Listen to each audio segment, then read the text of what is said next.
आपको बता दें, एकनाथ शिंदे कुछ कह रहे हैं, सीधा आपको वहां लेकर चलते हैं। एक्स मिनिस्टर बाबा सिद्दीकी, इन पर जानलेवा हमला हुआ था। दुर्भाग्य से उनमें उनकी मृत्यु हुई है, ऐसी खबर है। और ये बहुत ही दुर्भाग्यपूर्ण घटना है, दुखद घटना है। और इसमें 2 आरोपी अरेस्ट है, ऐसा पुलिस कमिश्नर भंसालकर जी ने मुझे कहा है। और एक आरोपी फरार है। ये दोनों, एक हरियाणा और उत्तर प्रदेश का है। तीसरा आरोपी की जो फरार है उसको पकड़ने के लिए पूरी पुलिस की टीम, क्राइम ब्रांच काम कर रही है और उसको जल्दी पकड़ा जाएगा। और ये तीनों के ऊपर कड़ी कार्रवाई हो जाएगी। कानून व्यवस्था बनाए रखने के लिए सरकार पूरी तरह ऐसे आरोपी, ऐसे गुनहगारी को वहाँ पर रोक लगा के। तो आपने सुना कि एकनाथ शिंदे कह रहे हैं कि अपराधियों के खिलाफ सख्त कार्रवाई की जाएगी, कानून व्यवस्था पर जो सवाल खड़ा हुआ है उसको ध्यान में रखा जाएगा। समीर भी से इस वक्त हमारे साथ जुड़े हुए हैं। समीर, क्या उन्हें किसी तरह की कोई धमकी थी? क्योंकि अब वो दौर तो नहीं है जब इस तरह से गैंग वॉर होता हो, लेकिन इस तरीके से यहां बाबा सिद्दीकी पर गोलियां चली हैं, उसको लेकर सवाल जरूर खड़े हो रहे हैं। दिनेश मौर्य हमारे सहयोगी हमारे साथ जुड़े हुए हैं। दिनेश, क्या बाबा सिद्दीकी को कोई धमकी वगैरह मिली थी? किस तरह की जानकारी मिल पा रही है? क्या इस तरह की कोई आशंका बाबा सिद्दीकी को पहले थी? देखिए, करीब प्राथमिक जानकारी के अनुसार 15 दिन पहले उन्हें एक धमकी मिली थी। इसी धमकी के बाद उनकी सुरक्षा को बढ़ाया गया था और आज जब वो अपने बेटे के कार्यालय के पास थे, उस दौरान इस घटना को अंजाम दिया गया। अब धमकी देने वालों में से धमकी देने वाले कौन, इनके नाम का खुलासा नहीं हुआ, लेकिन मुंबई पुलिस को इसकी जानकारी दी गई थी और इसी जानकारी के बाद जो सुरक्षा के लिए सुरक्षाकर्मी तैनात किए गए थे। लेकिन आज जब जो है शाम के वक्त एक हरियाणा और एक यूपी के जो हमलावर थे, एक हरियाणा का था, एक यूपी का था, इस तरह की जानकारी जो है पुलिस द्वारा दी गई है। जिन 2 लोगों को हिरासत में लिया गया उनका ये बैकग्राउंड आया है। तीसरा जो हमलावर था वो फिलहाल फरार चल रहा है, उसे गिरफ्तार करने का प्रयास जो है मुंबई पुलिस कर रही है। बाकायदा एक स्पेशल टीम भी बनाई गई है। जिन 2 लोगों को हिरासत में लिया गया है उनसे गहन पूछताछ की जा रही है। किसने उन्हें भेजा था, किस मकसद से भेजा था, वारदात में इस्तेमाल हुए वेपन्स को किसने सप्लाई किया था, ऐसे कई सारे सवाल है जिसके जवाब जानने की कोशिश जो है वो फिलहाल पुलिस कर रही है। मामले की गंभीरता को आप इससे समझ सकते हैं कि इस समय खुद डीसीएम जो गृह मंत्री है देवेंद्र फडणवीस, वो खुद इस समय यहाँ पर लीलावती अस्पताल में आए हैं। तमाम मुंबई पुलिस के जो बड़े अधिकारी है वो भी यहाँ पर मौजूद है। एक टीम जो है बाकायदा उन दोनों ही हमलावरों से पूछताछ कर रही है। किस तरह से, कब, कितने दिन पहले वो मुंबई पहुंचे थे और उन्हें हमला करने के लिए किस शख्स ने सुपारी दी थी, या ये आपसी दुश्मनी थी, या फिर किसी प्रोजेक्ट को लेकर दुश्मनी थी, या फिर कोई अन्य वजह। ऐसे तमाम पहलू है। इन सभी पहलुओं के तह तक जाने का प्रयास पुलिस कर रही है।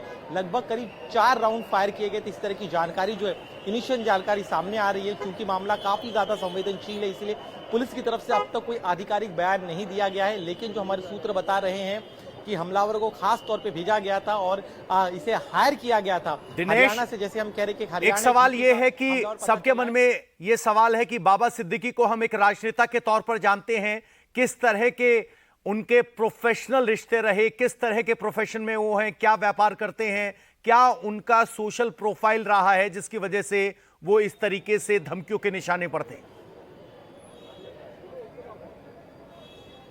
देखिए, अपने राजनीतिक जीवन के अलावा एक बड़े व्यवसायिक भी थे। रियल एस्टेट में उनका एक बड़ा कारोबार था। कई बड़े प्रोजेक्ट्स पर उन्होंने पिछले कई सालों से वो काम करते आ रहे हैं। एसआरए के प्रोजेक्ट्स जो है, स्लम रिहेबिलिटेशन अथॉरिटी, उसके कई प्रोजेक्ट्स का उन्होंने निर्माण किया। इसके अलावा रियल एस्टेट के अलग अलग प्रोजेक्ट्स में उनके जो है इन्वेस्टमेंट्स थे। और इसके अलावा, इन व्यवसायिक कार्य के अलावा भी उनका एक बड़ा सामाजिक भूमिका रही है। समाज कार्य में भी वो काफी लंबे समय से रहे हैं। ऐसे में और करीब 40 साल का उनका लंबा राजनीतिक जीवन रहा है। ऐसे में इसके पहले भी जब भी हमारे उनसे बातचीत होती थी तो कई बार कहते थे कि सामाजिक जीवन में जीते वक्त राजनीतिक और उनके जो व्यावसायिक जीवन है उस दौरान कई बार धमकियां मिलती रही हैं। ऐसा नहीं कि पहली बार हुआ है, लेकिन वो हमेशा बड़ी ही बहादुरी से उन तमाम धमकियों का सामना करते रहे। लेकिन इस बार जो हम कह रहे, जो प्राथमिक जानकारी है, 15 दिन पहले उन्हें एक धमकी मिली थी। इस धमकी का नेचर काफी सीरियस था। इसी को देखते हुए उनकी जो सुरक्षा भी बढ़ाई गई थी। तो ये जो हमला हुआ है, क्या इसके पीछे उनके व्यावसायिक कारण था या फिर कोई अन्य कारण था, ये अब तक साफ नहीं हो पाया। लेकिन उनके व्यवसायिक, जैसे हम कह रहे कि रियल एस्टेट में उनका रियल बहुत बड़ा एस्टेट में कारोबार उनका था, वो खुद भी व्यवसाय संभालते थे, था, उनके इस उसको लेकर कार्य में पहले उनके भी जो धमकी मिलती रही थी। दिनेश मौर्य, आप हमारे साथ बने रहिए। समीर भी से इस वक्त हमारे साथ घटनास्थल से जुड़े हुए हैं। समीर, एक बार अगर आप सीक्वेंस ऑफ इवेंट्स बता पाएं और वो दफ्तर भी दिखा पाए जहां से वो निकल रहे थे जिस वक्त उन पर हमला हुआ। बिल्कुल पवन, हम सबसे पहले दिखा दें कि जो वारदात है जहां पर उन पर गोलियां चलाई गई वो घटनास्थल हम आपको दिखा देते हैं। सबसे पहले कि जिन जगहों पे सर्कल किया गया है, मैं कैमरामैन जूम करके वो पूरा स्थल दिखाने की कोशिश करेगा। ये एक गोली यहाँ पे है जिसे पुलिस ने व्हाइट से सर्कल कर रखा हुआ है। ठीक 3 गोलियां पास पास में है, वो आपको दिखाई दे रहा है। और उससे ठीक कुछ ही दूरी पर, यानी कि तकरीबन समझ लो 2 फुट की दूरी पे और एक गोली है।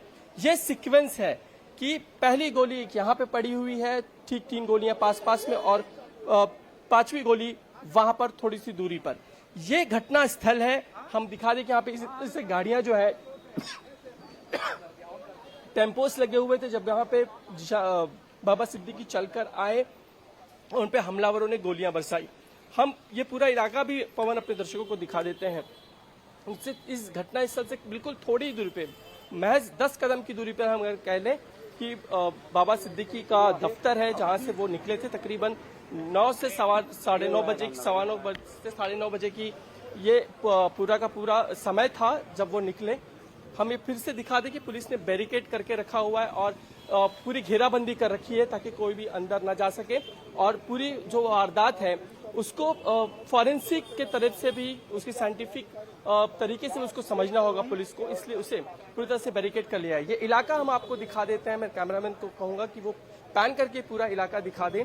पुलिस ने इस पूरे इलाके को जो है यहाँ पे घेर रखा हुआ है, पूरी हर जगह पे चप्पे चप्पे पे पुलिस है।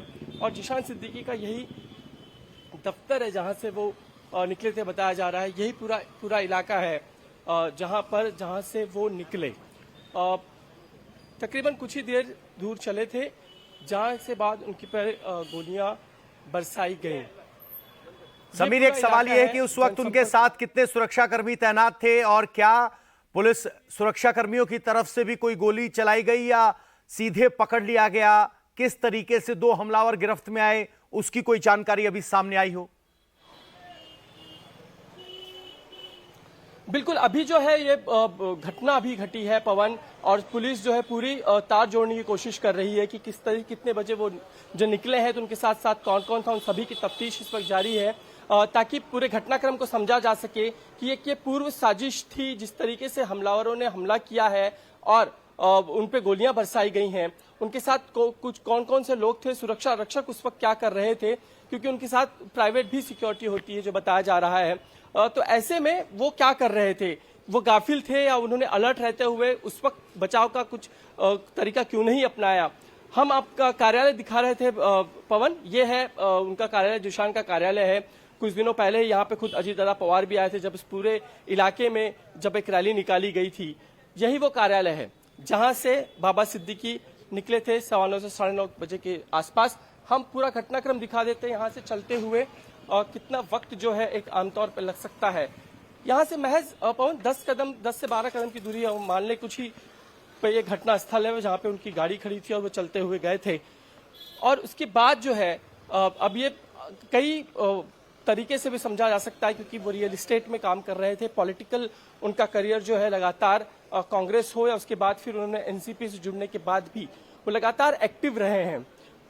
हारने के बाद भी वो पॉलिटिक्स से जुड़े रहे, लोगों से जुड़े रहे हैं, लेकिन जब उन्होंने एनसीपी ज्वाइन किया तो बड़े तरीके से वो सामने आए हैं और अपने काम में लग गए थे। लेकिन अब वो रंजिश हो सकती है, क्या वो कारण हो सकता है जिसके चलते उन पर गोलियां बरसाई गई? समीर, जो आप ऑफिस दिखा रहे हैं उसमें विधानसभा संख्या लिखी गई है, जनसंपर्क कार्यालय लिखा गया है। सीधी सी बात है कि चुनाव आने वाले हैं महाराष्ट्र में और चुनाव से पहले ये हत्या हुई है और जहां हत्या हुई है वहां पर उनके बेटे का चुनाव कार्यालय है। तो क्या इस हत्याकांड को राजनीतिक साजिश के एंगल से भी देखा जा सकता है, प्रोफेशनल राइवलरी के अलावा? बिल्कुल पवन, कई एंगल से तो बिल्कुल समझना होगा ही, क्योंकि जिस तरीके से उनकी हत्या हुई है उसके बाद ये क्या वो वजह रही है, क्या सिर्फ कोई बिजनेस की कोई राइवलरी है या उसके पीछे राजनीतिक भी साजिश हो सकती है, उसकी रंजिश भी हो सकती है। लेकिन जिस तरीके से बीते कई सालों से और बाबा सिद्दीकी को हम जानते हैं, वो किस तरह से काम करते थे, लोगों से उनका मिलना जुलना रहा है, ऐसे में उनकी कोई पॉलिटिकल रंजिश रही होगी, ऐसा इस वक्त उसका अंदाज लगाना इसलिए मुश्किल होगा, क्योंकि वो पिछली बार का टर्म का इलेक्शन हार चुके थे और उन्होंने अब आगे आने वाले पॉलिटिकल करियर को देखते हुए अजीतदादा पवार गुट में शामिल हुए। लगातार कई सभाओं में नजर भी आते थे, वहां पे उन्होंने कई भाषण भी दिए थे, जिसमें उन्होंने सभी को साथ में रखकर चलने की बात हमेशा कही है।